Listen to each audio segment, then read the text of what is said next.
მოგესალმებით მეგობრებო, ვაგრძელებთ ჩვენი შეხვედრების სერიას 10 წუთი გеорგი თავაძესთან და ჩვენი დღევანდელი თემა იქნება რა არის ექსისტენციალიზმი და რატომ გვჭირდება ის სკოლებში. თქვენ ის ნებართვით მე გავაზიარებ სლაიდს, ეს არის PDF ფაილი, რომელსაც გავუყვები ნელ-ნელა. მოკლედ ექსისტენციალიზმი არის ძალიან მნიშვნელოვანი ფილოსოფიური მიმართულება მე-20 საუკუნეში. ჩემთვის პირადად ძალიან მნიშვნელოვანი და ამიტომაც ვწერა ამ ვიდეოს და მე ვფიქრობ ის სკოლისთვის ძალიან სასარგებლო იქნება განსაკუთრებით მაღალი კლასელებისთვის. და რატომ? ექსისტენციალიზმი თვითონ მე-20 საუკუნეში აღმოცენდა, მაგრამ მე-19 საუკუნეში აქვს მას ძირები და იმ ძირითადი თემების გამო მნიშვნელოვანი, რომელსაც ახლა თქვენ ხედავთ. ერთ-ერთი ყველაზე მნიშვნელოვანი შეკითხვა, რომელსაც ექსისტენციალიზმი უტრიალებს, ეს არის ცხოვრების საზრისის, ცხოვრების მნიშვნელობის საკითხი და პრობლემა. ექსისტენციალისტი ფილოსოფოსები თვლიან, რომ ადამიანი, ასე ვთქვათ, გადმოგდებულია ამ სამყაროში, ის მარტოა და მის ხრებზე არის დაკისრებული ეს ამოცანა, რომ გაერკვეს თუ რა არის ამ ცხოვრებაში მისი მიზანი. ეხლა ცოტა შეიძლება მე გავამარტივო, ბევრი ფილოსოფიის მიზანი არის ის, რომ ადამიანს გაუყვალოს ცხოვრებაში საზრისი და აჩვენოს ან ასწავლოს, როგორ მოიქცეს. უბრალოდ თუ კი შევხედავთ ტრადიციულ ფილოსოფიას, ხშირად აი მაგალითად რო ავიღოთ კანტის, ან ჰეგელის ნაშრომები, ისინი ძალიან ტექნიკური ენით არის დაწერილი, ძალიან აბსტრაქტული და შესაბამისად სპეციფიკური განსწავლა არის იმისათვის, რომ საჭირო რომ ადამიანმა ის გაიგოს. ასე ადვილად რო გადავშლით და წავიკითხავთ, მათი აღქმა რთულია. ექსისტენციალისტი ფილოსოფოსებიც კი წერდნენ, მართალია ესე, ასე ვთქვათ, ხანდახან რთული ენით, მაგრამ ის საკითხები, რომელსაც უტრიალებენ ისინი და მათ მიერ ლიტერატურის გამოყენება, მათ მიერ ადამიანის ემოციებზე მიმართვა, მათ უფრო უშუალოდ და აღსაქმელად, ასე ვთქვათ, ადვილ ფილოსოფოსებს ხდის ოდნავ. ამით არ მინდა რომ გავატრიალურო ექსისტენციალისტი ფილოსოფოსები, რომ მთელი რიგი საკითხებისა, რომლებიც ადამიანისთვის არის ძალიან მნიშვნელოვანი, რომელსაც თუნდაც რელიგიაც ესწრაფვის, რომ მიაწოდოს და ადამიანებს გასცეს პასუხები ამ მნიშვნელოვან შეკითხვებზე, რატომ ვარსებობ მე, რა არის სამყაროში ჩემი დანიშნულება, აი ექსისტენციალისტმა ფილოსოფოსებმა ეს საკითხები წამოწიეს. შეიძლება ექსისტენციალიზმის ფარგლებში ჩვენ გამოვყოთ ათეისტური ექსისტენციალიზმი და თეისტური ექსისტენციალიზმი.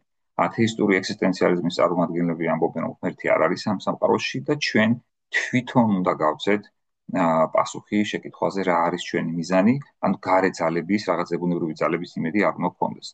და თეისტური ექსისტენციალიზმის მომხრეები თავისთავად აღიარებენ ღმერთის არსებობას და თვლიან, რომ ჩვენი დასაყრდენი ამ პროცესში, რომ ჩვენ გავიგოთ ამ სამყაროს საზრისი, ანუ უბრალოდ მოდი ესე ვთქვათ, სამყაროს საზრისის გაგება კიდე პრობლემურია, ჩვენი დანიშნულება ამ სამყაროში, აქ ჩვენ ღმერთის რწმენა დაგვეხმარება, მხოლოდ ღმერთის რწმენა შეუძლია გადაგვარჩინოს ჩვენ ამ კუთხით. ეს ძალიან ზოგადად და ძალიან ესე უზოგადეს შტრიხებში ხო. ერთ-ერთი მთავარი, რაც ექსისტენციალიზმს გამოარჩევს, ეს არის ის, რომ ექსისტენციალისტი ფილოსოფოსები ამბობენ, რომ სამყარო არის ირაციონალური, ანუ ამოუხსნელი, რაღაცნაირად აბსურდული. ანუ ჩვენ ვერ გავიგებთ იმას, თუ რა ხდება ამ სამყაროში. ჩვენ ვერ გავიგებთ, რატო ხდება ამდენი უბედურება, რატო ხდება ამდენი ბოროტება და ვერ მოუძებნით ამას რაციონალურ, ანუ გონივრულ ახსნას. ექსისტენციალისტი ფილოსოფოსებიდან, აი ამ სურათს მე დავუბრუნდები ცოტა მოგვიანებით, მე-19 საუკუნეში ვინც აი საფუძველი ჩაუყარა ექსისტენციალიზმს, იმის მოტვახსენ, ეს არის სორენ კირკეგორი, რომელსაც საჭახლართული ცხოვრება ჰქონდა, მან თავის პირად ცხოვრებაზე უარი თქვა, ამ ქალბატონთან ნიშნობა დაარღვია რეჯინალსენთან და თავი მიუძღვნა ამ რთული საკითხების გარკვევას, თუ რა არის ადამიანის დანიშნულება, თუმცა ის რელიგიური გზით წავიდა და მისმა ნაწერებმა ძალიან დიდი როლი ითამაშა შემდგომში მე-20 საუკუნეში ექსისტენციალიზმის აღმოცენებაში. კირკეგორს საპატიო როლი მიუძღვის ამ მიმართებით. ეხლა აი ამ სურათს რომ დაუბრუნდე ზემოთ, ეს არის ედვარდ მუნკის ცნობილი ნახატი, რომელსაც კივილი ეწოდება და ბევრისთვის ეს ნახატი ნაცნობი იქნება. ის გამოხატავს ადამიანის უკიდურესად შეშფოთებულ მდგომარეობას, როგორც ხედავთ, არის წითელ ფერებში, უსაზრისობის, მიტოვებულობის, შეიძლება აბსურდის, აი რაღაც ესეთ გარიყულობის განცდას. ექსისტენციალისტი ფილოსოფოსები ცდილობენ, რომ აი ეს მდგომარეობა, რომელიც ხანდახან სამწუხაროდ შეიძლება ყველა ჩვენგანი შეიპყროს ამ მდგომარეობამ, აი უღრმავდებიან ამ მდგომარეობას, ეს შეიძლება ვთქვათ, და ცდილობენ გაერკვნენ, რატომ წარმოიშვება ეს და როგორ შეიძლება ჩვენ ამას თავი დავახციოთ. ექსისტენციალისტი ფილოსოფოსებიდან ძალიან მნიშვნელოვანი არის ათეისტური ექსისტენციალიზმის წარმომადგენლების შეფეხები ამჯერად, თუმცა თეისტურებიც ძალიან მნიშვნელოვანი არიან და მათ რომ დავაბალანსო შემდეგ ცალკე ვფიქრობ, რომ დავუთმობ ასევე ვიდეოს ალბერ კამიუ. კამიუ იყო ძალიან ცნობილი ჟურნალისტი, მწერალი, ასევე ფილოსოფოსი, ნობელის პრემიის ლაურეატი და მისი ნაწერები არის ფაქტიურად ერთ-ერთი მნიშვნელოვანი ავტორია ექსისტენციალიზმის ერთი სიტყვით, რომელიც დიდი ხანი უფრო მწერლად ითვლებოდა და ფილოსოფოსების ეგრეთ წოდებულ მეინსტრიმ, ანუ მთავარ ნაკადში, ასე ვთქვათ, არ აღიარებდნენ, თუმცა დღეისთვის შეიძლება ითქვას, რომ კამიუს თავისი ადგილი სრულიად დამკვიდრებული აქვს. კამიუს ერთ-ერთი ყველაზე ამ დროის შესაძლებლობის გამო ძირითად საკითხს უნდა გავამახვილო ესეთი ვრცელი განაზრებების სერია აქვს დაწერილი საერთო სათაურით სიზიფოსის მითი. სიზიფოსი მოგეხსენებათ იყო ბერძნულ მითოლოგიაში ადამიანი, რომელმაც ღმერთები მოატყუა და ამის გამო ღმერთებმა დასაჯეს, მას უნდა ეთრია უზარმაზარი ლოდი და მწვერვალზე უნდა აეტანა, ეს ლოდი მიწის გორდებოდა და შესაბამისად მისი შრომა იყო უნაყოფო. კამიუ ადარებს სიზიფოსის შრომას ადამიანის ცხოვრებას და ამბობს, რომ ადამიანური ცხოვრება აბსურდია, თუმცა კამიუ ამ თავის ნაშრომში პარადოქსულ პასუხს იძლევა და ამბობს, რომ მიუხედავად იმისა, რომ ჩვენი ცხოვრება აბსურდია, ჩვენ სასწრაფოებთან არ უნდა შევიპყროს და თუნდაც მიუხედავად იმისა, რომ ღმერთი არ არსებობს, როგორც აღნიშნე კამიუ ათეისტი იყო, ჩვენ მაინც უნდა მივიღოთ არსებობა ისეთი, როგორიც ის არის და აბსურდში ვეძიოთ თვითდამკვიდრება. ეხლა რა თქმა უნდა, ძალიან ასე მოკლედ ამის გაშლა და გამწობა საკმაოდ რთულია და ფილოსოფიას უფრო ჩაღრმავება და რეფლექსია უხდება, შესაბამისად ამიტომაც ავტორ თავამ კონსპექტს, რომელიც ერთგვარი შესავალი შეიძლება აღმოჩნდეს მათთვის, ვისაც ექსისტენციალიზმთან შეხება არ ქონია. ექსისტენციალიზმის მეორე მნიშვნელოვანი წარმომადგენელი არის ჟან-პოლ სარტრი, ასევე ცნობილი ფრანგი მწერალი, ასევე ნობელის პრემიის ლაურეატი, თუმცა მან უარი თქვა პრიზის აღებაზე, რომელსაც მრავალი პიესა აქვს დაწერილი და იქ ეხება ისეთ საკითხებს, როგორიც არის ადამიანის საზრისი, თავისუფლება, არც ეკუთვნის ცნობილი გამონათქვამი, რომ ადამიანი დაწყევლილია თავისუფლებით და ის ამბობს, რომ ადამიანი ყოველთვის თავისუფალია. ჩვენ პასუხს ვაგებთ ყველა ჩვენს ქმედებაზე. არასოდეს არ ვართ ჩვენ ისე, რომ გარე ფაქტორებს ან გარე ძალებს დავაბრალოთ რაღაც ისეთი ქმედება და თავიდან ავირიდოთ ჩვენი საქციელით გამოწვეული შედეგები. ჩვენ ყოველთვის შეიძლება გადავწყვიტოთ თუ ვინ გავხდებით ჩვენ და ნებისმიერი ჩვენი ქმედება არის ჩვენი ნების შედეგი, ჩვენი შეგნებული გადაწყვეტილების შედეგი, შესაბამისად ჩვენ ქმნით ჩვენ თვითონ ჩვენს თავს. შესაბამისად ადამიანი არის ის, რასაც ის აკეთებს.